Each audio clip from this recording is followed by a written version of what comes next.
Good morning बच्चों, मैं अभिषेक मिश्र PGT chemistry. आज 11th क्लास के लिए हाइड्रोकार्बन का अगला टॉपिक लेकर, जिसका नाम है physical chemistry, physical properties alkane, alkene, alkyne, hydrocarbon या बेंजीन की फिजिकल प्रॉपर्टीज क्या होती है, यानी उनका बॉइलिंग पॉइंट कैसे इंक्रीज होगा, डिक्रीज होगा, सॉल्युबिलिटी कैसी होगी, किसमें सॉल्युबल होंगे, नहीं होंगे। और इसके बाद एल्केन का एक टॉपिक है कन्फर्मेशन, उसका जिक्र करेंगे। और लास्ट में हम बेंजीन के स्ट्रक्चर को एक्सप्लेन करेंगे। ये आज की क्लास के मेन टॉपिक्स। तो पहला टॉपिक हमने आपको बताया फिजिकल प्रॉपर्टीज।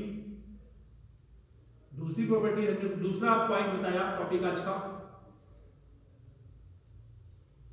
कन्फर्मेशंस, और तीसरा स्ट्रक्चर बेंजीन।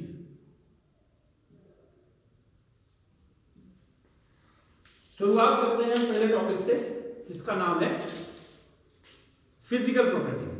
एल्केन हो, एल्कीन हो, एल्काइन हो या फिर बेंजीन हो, ये सभी नॉन पोलर होते हैं, यानी इसमें डाइपोल मूवमेंट जीरो होता है।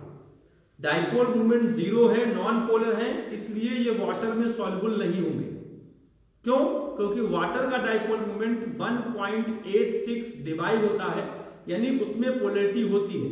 और वाटर में वो डिसॉल्व होते हैं, वो एलिमेंट डिसॉल्व होते हैं जिनमें पोलरिटी हो, लाइक डिसॉल्व लाइक। एक टर्म है सॉल्युबिलिटी के लिए, statement likes dissolve like. Nature same होगा तो सॉल्युबल होगा। वाटर जो होता है ये पोलर है, क्यों? इसका जो डाइपोल मूवमेंट है 1.86 डिवाई है। और जो हाइड्रोकार्बन है, हाइड्रोकार्बन ये नॉन पोलर होते हैं, नॉन पोलर। इसलिए क्या होता है, insoluble in water, insoluble in water. Water में सॉल्युबल नहीं होते, किसमें सॉल्युबल होंगे? Soluble in organic solvent. कहां सॉल्युबल होंगे? ऑर्गेनिक सॉल्वेंट में। ऑर्गेनिक सॉल्वेंट क्या होता है भाई? केरोसिन, पेट्रोल, CCl4, ये ऑर्गेनिक सॉल्वेंट है। इसमें एल्कोहल, ईथर, इन सब में ये आसानी से सॉल्युबल हो जाएंगे, लेकिन वाटर में सॉल्युबल नहीं होंगे। अब पास करते हैं boiling point. Boiling point main चीज किस पर डिपेंड करती है? Surface area of contact. इन्होंने कहा कि अगर नंबर ऑफ कार्बन बढ़ेंगे तो बॉइलिंग पॉइंट बढ़ेगा। मीथेन से ज्यादा बॉइलिंग पॉइंट इथेन का होगा, इथेन से ज्यादा बॉइलिंग पॉइंट प्रोपेन का होगा, प्रोपेन से ज्यादा बॉइलिंग पॉइंट ब्यूटेन का होगा।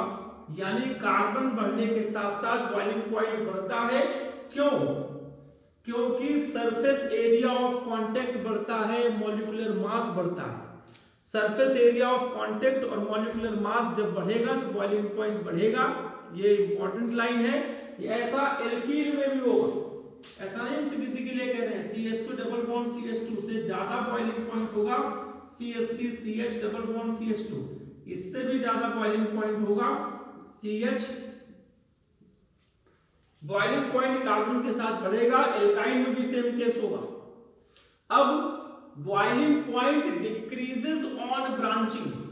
ये क्या है कि अगर मॉलिक्यूलर मास सेम हो, नंबर ऑफ कार्बन एटम अगर सेम है, तो ब्रांच वाले का बॉइलिंग पॉइंट, ये ब्रांच है आइसोब्यूटेन, इसका बॉइलिंग पॉइंट नॉर्मल ब्यूटेन से कम होगा।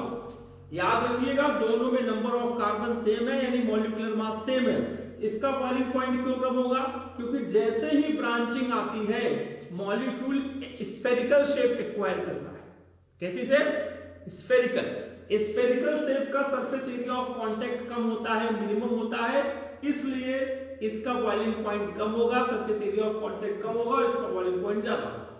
ज्यादा ब्रांचिंग हो गई, दूसरा एग्जांपल दिखाता हूं। पेंटेन में ज्यादा ब्रांचिंग हो गई तो बॉइलिंग पॉइंट और कम हो गया। ध्यान से देखिए, नियोपेंटेन में स्फेरिकल शेप ज्यादा दिख रहा है, आइसोपेंटेन में स्फेरिकल शेप थोड़ा कम है लेकिन है, तो ये आप ध्यान रखिएगा। और पेंटेन में लीनियर है एकदम, इसको CH2 का होल प्राइस CH3 लिख सकते हैं। तो boiling point decreases on branching because on branching molecules acquires spherical shape having lower surface area of contact, that is why boiling point decreases। आप याद कीजिए, सर्दियों में जब हम सोते रहते हैं, रजाई ओढ़ के सो रहे हैं, ऊपर से फैन चल रहा है, किसी ने कंबल खींच लिया, तो हम क्या करते हैं, अपना दोनों हाथ फोल्ड करके पैर के बीच में घुसा के एकदम स्फेरिकल हो जाते हैं, स्फेरिकल शेप हो जाता है हमारा। क्यों? क्योंकि सरफेस एरिया ऑफ कांटेक्ट कम हो जाएगा तो हवा बॉडी में कम लगेगी। आप चेक करके घर पे देख सकते हैं, अक्सर लोगों के साथ ऐसा हुआ भी होगा। तो सरफेस एरिया जब कम हो जाएगा तो बॉइलिंग पॉइंट अपने आप कम हो जाएगा। रही बात मेल्टिंग पॉइंट की, जरा सी बात कर लें। मेल्टिंग पॉइंट के लिए इन्होंने कहा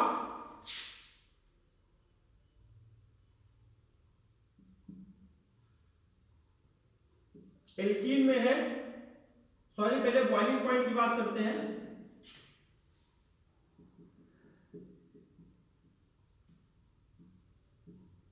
उम्मीद है कि समझ में आ गया होगा कि सिस ब्यूट है और ये ट्रांस ब्यूटूइन है। इसका डाइपोल मोमेंट 0 नहीं है क्योंकि दोनों CH3 अपोजिट डायरेक्शन में नहीं है, सेम डायरेक्शन में है। और इसका डाइपोल मोमेंट 0 है क्योंकि दोनों CH3 अपोजिट डायरेक्शन में है, ये एक दूसरे को कैंसिल आउट कर देंगे, तो यहां पर डाइपोल मोमेंट 0 होगा। तो due to polar nature of cis butene it has high boiling point. Cis form का बॉइलिंग पॉइंट ट्रांस फॉर्म के बॉइलिंग पॉइंट से ज्यादा होगा ब्यूटीन के केस में, ब्यूटूइन के केस में, because cis butene is polar in nature, that is why polar nature आएगा तो आयनिक कैरेक्टर आएगा, आयनिक कैरेक्टर का बॉइलिंग पॉइंट ज्यादा होता है। मेल्टिंग पॉइंट के बारे में ये कहा गया, चीज को समझिए आप जरा, कि जो ट्रांस वाला है लीनियर है, सिमेट्रिकल है, लीनियर और symmetrical, hence fits better in crystal lattice. वो क्रिस्टल लैटिस में आसानी से फिट हो जाता है, इसलिए इनका मेल्टिंग पॉइंट जो होता है ट्रांस वाले का ज्यादा होगा। तो मेल्टिंग पॉइंट का ऑर्डर क्या है, सिस वाले का मेल्टिंग पॉइंट कम होगा, ट्रांस वाले का मेल्टिंग पॉइंट ज्यादा होगा। किसमें? ब्यूटूइन के केस में।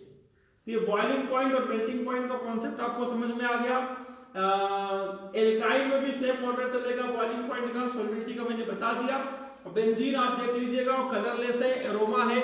एरोमा का मतलब होता है स्पेशल फ्रेग्रेंस, उसमें से एक अलग सी खुशबू आती है, जैसे नेफ्थलीन बॉल आप देखा होगा आपने वॉशरूम में रखी होती है, अक्सर मॉल वगैरह में जाइए वॉशरूम के लिए, वहां देखिए व्हाइट सी बॉल रखी रहेगी। तो ये सारे जो बॉल्स हैं उनमें से एक अलग सी स्मेल आती है, फ्रेग्रेंस आती है, जिसके कारण उसे एरोमेटिक कंपाउंड भी कहते हैं बेंजीन को या उससे डेरिवेटिव्स को। अब हम बात करते हैं, अगला टॉपिक हमारा है कन्फर्मेशन। तो कन्फर्मेशन का जो टॉपिक है ये स्पेशली एल्केन के लिए। पहले तो मैं आपको ये बता दूं,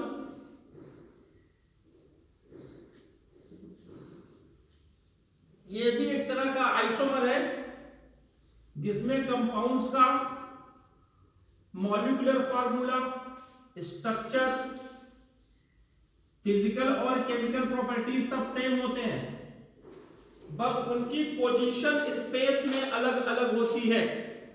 तो वो डिफरेंट जो पोजीशंस होती है उनके बेसिस पर उनको क्लासिफाई किया गया। ऐसे आइसोमर्स को कन्फर्मर्स और कन्फर्मेशन कहते हैं प्रोसेस को। कन्फर्मर्स का एक और नाम है रोटामर्स। कन्फर्मर्स का एक और नाम है, इसको मैं कैसे याद दिलाता हूं बच्चों को, आपने दबंग देखी होगी, सलमान खान सोनाक्षी सिन्हा की, तो ध्यान से देखिएगा। सलमान खान शादी के बाद सोनाक्षी सिन्हा से पूछता है कि तुम्हारा बाप तुमको रोट्टा रोट्टा कह के क्यों बुलाता है, यानी महेश मंजरेकर, संजय मंजरेकर जो भी है, वो अपनी बेटी को रोट्टा कह के बुलाता था। तो रोट्टा से देखिए रोटा पर भी कहते हैं इसको। मैं सिर्फ रिलेट कर रहा हूं ताकि बातें आपको याद रहे। अब इसमें कन्फिगरेशन में क्या कहा गया, इसमें दो प्रोजेक्शन है, एक न्यूमैन प्रोजेक्शन मैं आपको दिखाऊंगा कि स्पेस में पोजीशन कैसे अलग अलग होती है। हम किसका बात कर रहे हैं? ईथेन का। समझिए, हमने यहां पर 5 रुपए का सिक्का रखा, सोचा, इमेजिन किया, ये कार्बन के 3 डंडे होंगे अलग हाइड्रोजन से जुड़े हुए, और जो चौथा बॉन्ड है ऐसे पेन के ऊपर एग्जैक्टली इससे जुड़ा होगा, यानी ये 4th नंबर बॉन्ड है, और इसके ऊपर एक और 5 रुपए का सिक्का होगा, उसके भी 3 हाइड्रोजन होंगे। तो देखिए, जो ऊपर वाला सिक्का है हम उसके हाइड्रोजन दिखा रहे हैं आपको, और जो नीचे वाला सिक्का है उसके हाइड्रोजन दिखा रहे हैं, जस्ट ओवरलैप कर रहा है इसलिए डॉट से दिखा रहे हैं। ये वाला H, नीचे वाला H, ऊपर वाला H, नीचे वाला H, ऊपर वाला H, नीचे वाला H। तो दोनों H एक दूसरे पर ओवरलैप कर रहे हैं, यानी 0 डिग्री का बॉन्ड एंगल है यहाँ पे। यानी हम कह सकते हैं कि इस केस में रिपल्शन मैक्सिमम है, क्योंकि वो ओवरलैप कर रहा है, और डिस्टेंस मिनिमम है। कौन सा डिस्टेंस? ऊपर वाले हाइड्रोजन की नीचे वाले हाइड्रोजन से डिस्टेंस मिनिमम है, रिपल्शन मैक्सिमम है। तो स्टेबिलिटी क्या होगा? Least stable. इसकी स्टेबिलिटी थोड़ी कम होगी। इसकी पोजीशन को ऐसा कर दिया जाए, ये ऊपर वाला और नीचे वाले H को हमने मैक्सिमम डिस्टेंस पे मेंटेन कर दिया, रोटेट कर दिया। कैसे रोटेट कर दिया भाई? Carbon carbon single bond are free to rotate, ऐसे ऐसे रोटेट कर दिया। एक तरफ का कार्बन पकड़ लिया, दूसरे को रोटेट कर रहे हैं। तो ये जो H है, ये मान लीजिए 3 H है हमारे, ओवरलैप कर रहे थे। अब इसको ऐसे घुमाना शुरू कर दिया, अंगूठा अंगूठे के अपोजिट चला गया, फोर फिंगर से अपोजिट मैक्सिमम डिस्टेंस पे, और मिडिल फिंगर से मैक्सिमम डिस्टेंस पे। तो ये मैक्सिमम डिस्टेंस इसका इसके साथ है, इसका इसके साथ है, इसका इसके साथ है, और इसका जो बॉन्ड एंगल है वो मैक्सिमम 60 डिग्री हो सकता है। तो यहां पे लिख सकते हैं रिपल्शन मिनिमम होगा। रिपल्शन कैसा होगा? मिनिमम। डिस्टेंस यहां पर मैक्सिमम है, डिस्टेंस कैसा है? मैक्सिमम। और ये मोस्ट स्टेबल होगा, क्योंकि इससे ज्यादा स्टेबिलिटी की पॉसिबिलिटी नहीं है। ये बॉन्ड 60 से ज्यादा करेंगे तो ये 60 से कम हो जाएगा। तो ये 60, ये 60, ये 60, सब 60 है, तो 360 का बॉन्ड एंगल हो गया। अब इन्होंने कहा यहां पर 0 बॉन्ड एंगल, यहां पर 60 बॉन्ड एंगल।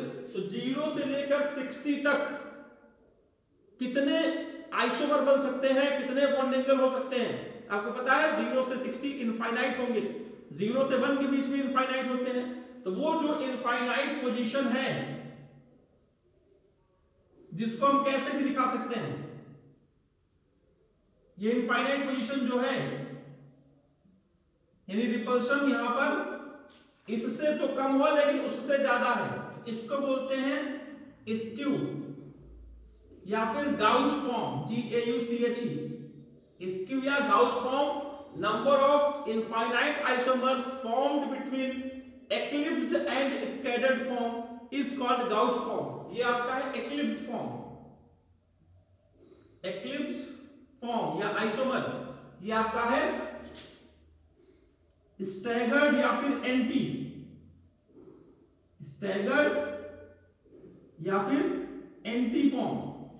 ये आपके आइसोमर्स है। और स्टेबिलिटी का क्राइटेरिया अगर आप देखना चाहेंगे तो सबसे कम स्टेबल एक्लिप्स, सबसे ज्यादा स्टेबल स्टैगर्ड। एक्लिप्स वाला सबसे कम स्टेबल, स्क्यू वाला थोड़ा ज्यादा स्टेबल, गाउच को याद करने का तरीका, जी को हटा दीजिए, आउच। लड़कियां अक्सर चोट लगता है आउच, उनके मुंह से आवाज निकलती है। कुछ भी रिलेट करके आप याद कर सकते हैं। ये गाउच फॉर्म है, इसकी स्टेबिलिटी एक्लिप्स से ज्यादा है, स्टैगर्ड से कम है, और स्टैगर्ड की स्टेबिलिटी सबसे ज्यादा है और एक्लिप्स की स्टेबिलिटी सबसे कम है। ये न्यूमैन प्रोजेक्शन था ईथेन का कंफर्मेशन को एक्सप्लेन करने के लिए। और अगर हम बात करें, एक और प्रोजेक्शन है जिसको हम बात करते हैं 100 हॉर्स प्रोजेक्शन, उसको भी हम आपको दिखा दें। इसमें क्या बताया गया, एक से यहां 100 हॉर्स कर दें, इसमें क्या कहा गया, एक लाइन खींचिए, तरीका बता रहा हूं, कैपिटल वाई बनाइए जैसे बनाते हैं, यहां भी कैपिटल वाई बनाइए, सीधा सा ऐसे बनाते हैं, तो ये इसको ओवरलैप करेगा, अगर इस साइड से हम देखेंगे इसको, तो ये इसको ओवरलैप करेगा, ये इसको ओवरलैप करेगा, ये इसको ओवरलैप करेगा, H H H H H H, इस एच की इस एच से मिनिमम डिस्टेंस, मैक्सिमम रिपल्शन, कौन सा फॉर्म, एक्लिप्स फॉर्म, तरीका वही, एक्सप्लेनेशन वही, स्टेबिलिटी सबसे कम, रिपल्शन सबसे ज्यादा। यहां पर क्या करिए, लाइन खींचिए, ध्यान रखिए एक वाई तो आपको सीधा बनाना है, लेकिन जो दूसरा वाई है वो आपको उल्टा बना देना है।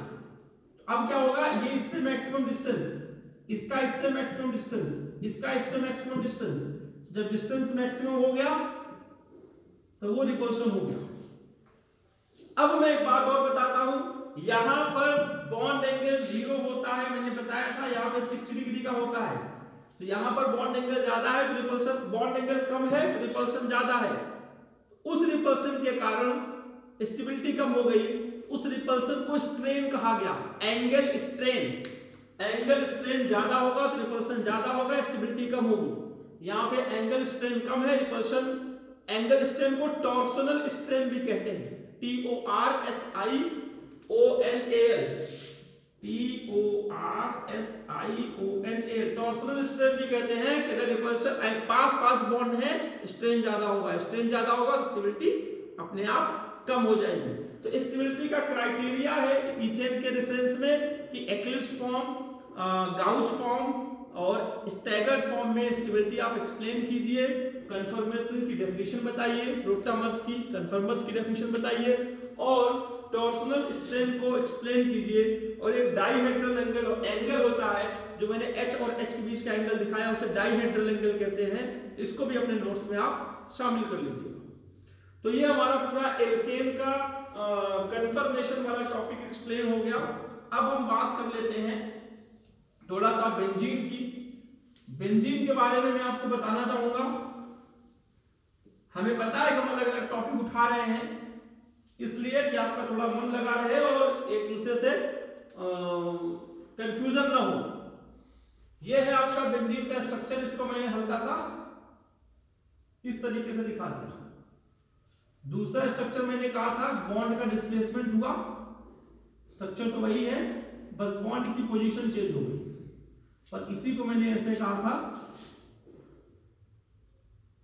कि dot dot dot dot dot dot delocalisation of pi electron.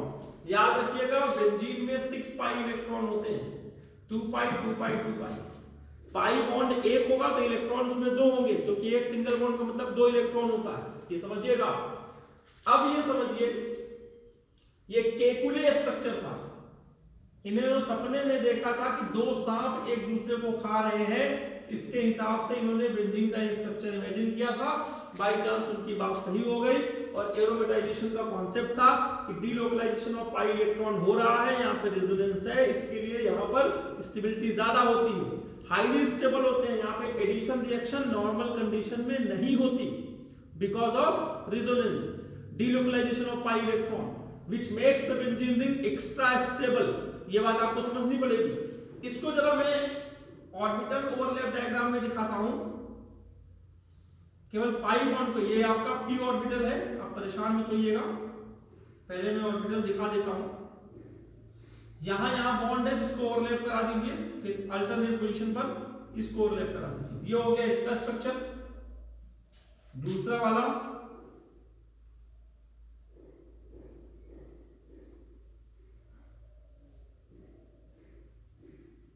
8 बना हुआ लग रहा है, लेकिन ये बेंजीन रिंग का p ऑर्बिटल है। मैं यहां पाई बॉन्ड को एक्सप्लेन करने की कोशिश कर रहा हूं, और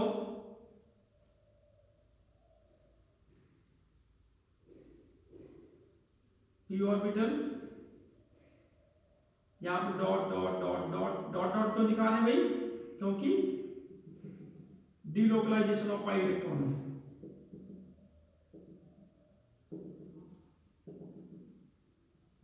ये आपका, इसमें 6 तो कार्बन कार्बन सिग्मा बॉन्ड है, 6 कार्बन हाइड्रोजन सिग्मा बॉन्ड है और 3 कार्बन और कार्बन पाई बॉन्ड, यानी 12 सिग्मा होते हैं इसमें और 3 पाई होते हैं in case of benzene ring. इसको मैंने यहाँ पे एक्सप्लेन किया। अब मैं एक चीज दिखाना चाहता हूं कि जो बेंजीन है वो एरोमेटिक क्यों है और एरोमेटिक कंपाउंड होने का क्या क्राइटेरिया है। यह क्वेश्चन एग्जाम में बहुत पूछा गया है। इन्होंने कहा एरोमेटिक होने के लिए क्या क्या कंडीशंस हैं। तो पहली कंडीशन यह है कि कंपाउंड मस्ट बी प्लेनर, यानी वो sp हाइब्रिडेशन वाला हो सकता है, sp2 वाला हो सकता है, sp3 वाला नहीं हो सकता क्योंकि वो प्लेनर नहीं होता। अब अल्टरनेशन जरूरी है, double bond single bond, double bond, double bond single bond plus charge, double bond single bond minus charge, double bond single bond lone pair. ऐसा अगर अल्टरनेशन है एक एक गैप करके तो स्टेबल होगा, रेजोनेंस यहां पे शो होगा। और तीसरा है अगर ये दोनों रूल फॉलो कर रहे हैं तो हम यहां कहेंगे मस्ट फॉलो हकल रूल। ये तीसरी कंडीशन है। जब दूसरा दो रूल सेटिस्फाई करेगा तब ये तीसरा लगा के चेक करेंगे। रूल क्या है 4n + 2 पाई, और अगर n की वैल्यू 0 1 2 3 4 कुछ भी आ जाती है नेचुरल नंबर में उसे हम बोलते हैं एरोमेटिक, एरोमेटिक। और अगर फ्रैक्शन में आती है n अगर ये फ्रैक्शन में है तो उसे बोलेंगे नॉन एरोमेटिक।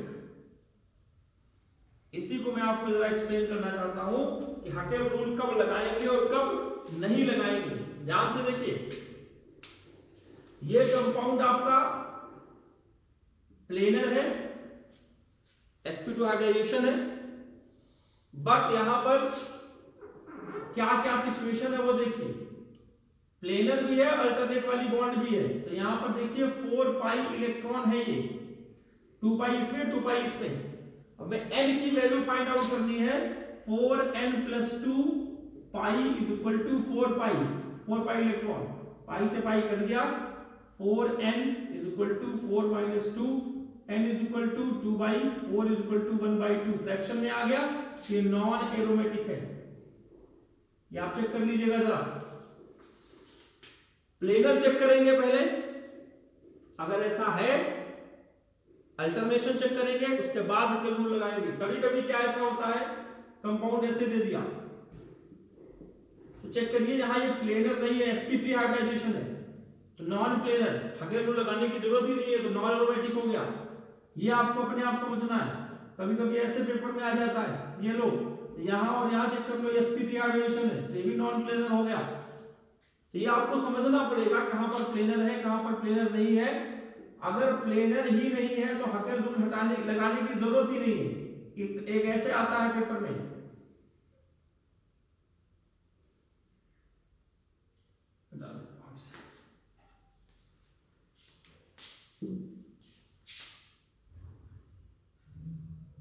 इस तरह से 1 2 3 यहां छोड़ दिया, देखो ये भी प्लेनर नहीं है, तो ये सब एरोमेटिक नहीं है। अब हम बेंजीन की बात कर लेते हैं।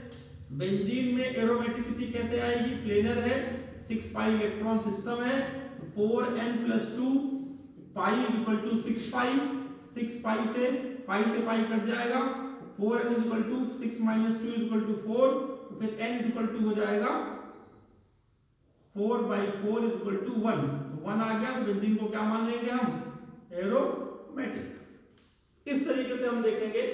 6 चेक कर लेते हैं, साइक्लोप्रोपेनिल कैटायन। प्लेनर पोजीशन देख लीजिए, क्योंकि हर जगह sp2 है, कहीं sp3 नहीं है, तो पॉजिटिव चार्ज है, अल्टरनेशन भी है, और यहां पर केवल 2 पाई इलेक्ट्रॉन है। तो 2 पाई इलेक्ट्रॉन के लिए हम रूल फॉलो करेंगे, 4n + 2 पाई = 2 पाई, पाई से पाई कट जाएगा, 4n = 0, n = आ जाएगा 0/4 = 0। ये भी आपका क्या हो जाएगा, एरोमेटिक।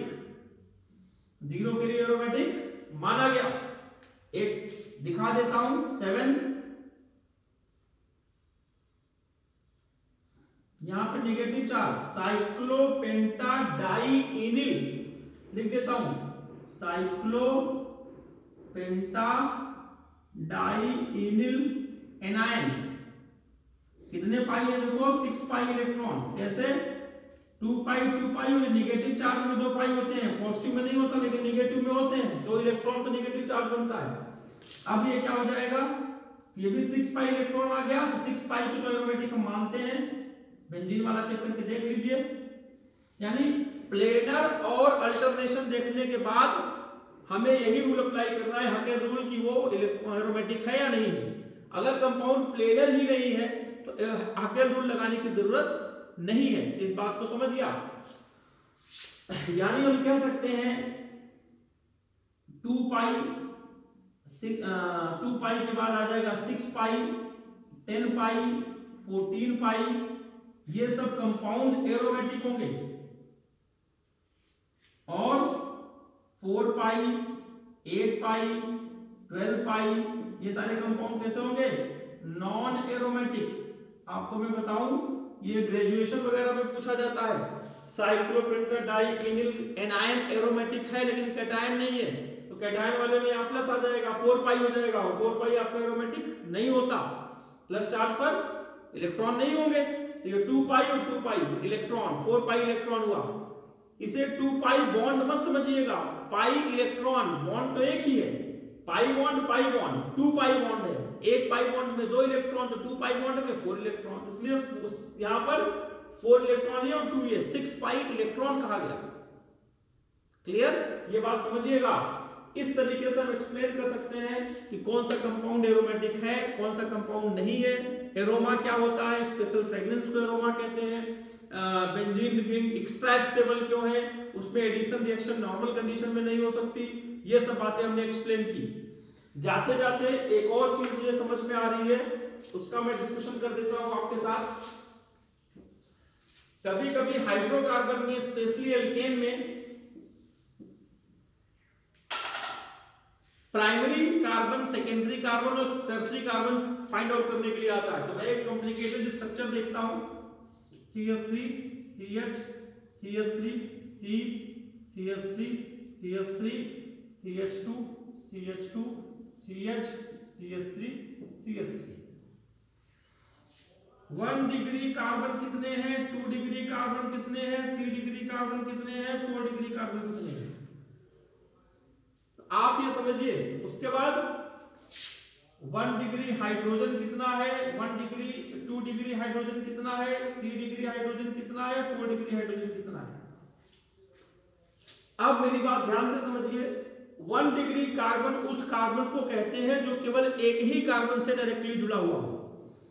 एक ही कार्बन से डायरेक्टली कौन जुड़ा हुआ है, देखिए ये केवल एक ही कार्बन से जुड़ा है 1 डिग्री, एक ही कार्बन से जुड़ा है 1 डिग्री, एक ही कार्बन से जुड़ा है 1 डिग्री, एक ही कार्बन से, ये केवल इसी से जुड़ा है ना 1 डिग्री, यानी वो CH3 होगा कुल मिलाकर। तो कितने हो गए 1 डिग्री, 1 2 3 4 5 6 1 डिग्री कार्बन है। 2 डिग्री कार्बन उसे कहेंगे जो दो तरफ से जुड़ा हुआ हो, यानी CH2, ये आपका 2 डिग्री है, ये आपका 2 डिग्री है, कुल कितने हो गए 1 और 2। 3 डिग्री कार्बन कितना है, जो 3 बॉन्ड से जुड़ा हो, ये इस CH को देखिए, इधर CH3 से जुड़ा है, इधर CH3 से जुड़ा है, इधर C से जुड़ा है, सेम सिचुएशन यहाँ, ये 3 डिग्री, ये 3 डिग्री, तो इसमें कितने कार्बन हो गए 2। और 4 डिग्री कार्बन कितने हैं, ये अकलौता है कार्बन यहाँ पर फिलहाल 4 डिग्री, जो 4 अदर कार्बन एटम से जुड़ा हुआ है। तो क्लियर, जो कार्बन 4 अदर कार्बन से जुड़ा होगा उसमें हाइड्रोजन तो होगा ही नहीं, नील। 3 डिग्री वाले में वो कार्बन 3 कार्बन से जुड़ा है, तो चौथा बॉन्ड हाइड्रोजन, यानी इसके पास एक ही H होगा, तो अगर 2 3 डिग्री है तो 2H हो गया। 2 डिग्री का मतलब होता है CH2, एक CH2 के पास 2 हाइड्रोजन है, तो 2 CH2 के पास कितने होंगे 4। CH3 यानी 1 डिग्री वाले में 3 हाइड्रोजन होते हैं, तो 6 1 डिग्री में कितने हाइड्रोजन होंगे, 6 × 3। ये पेपर में कभी कभार आ जाता है, आपके एनसीईआरटी की एक्सरसाइज में गिवन है कि आपको 1 degree 2 degree 3 degree carbon find out करना है। उम्मीद है कि आपको ये क्लास अच्छी लग रही होगी। आप कोशिश कीजिए इस वीडियो को बार बार देखिए और इससे रिलेटेड क्वेश्चन एनसीईआरटी को सॉल्व कीजिए, अपने फ्रेंड सर्किल में से फॉरवर्ड कीजिए। मैं एक बार फिर बता देता हूं, इसे सब्सक्राइब करिए और बेल आइकन दबाइए ताकि लेटेस्ट वीडियो आप तक पहुंचती रहे। और इसी तरह सोशल डिस्टेंसिंग को फॉलो करते हुए, कोरोना से बचते हुए, ऑनलाइन टीचिंग के माध्यम से अपना कंटेंट एनरिचमेंट आप लोग करते रहिए और एग्जाम की जितनी पॉसिबल हो सकती है उतनी तैयारी करिए। आप लोग के एग्जाम 15 मार्च से प्रपोज्ड हैं, डेट शीट आने पर आपको इन्फॉर्म कर दिया जाए। तो आज की क्लास में बस इतना ही, धन्यवाद।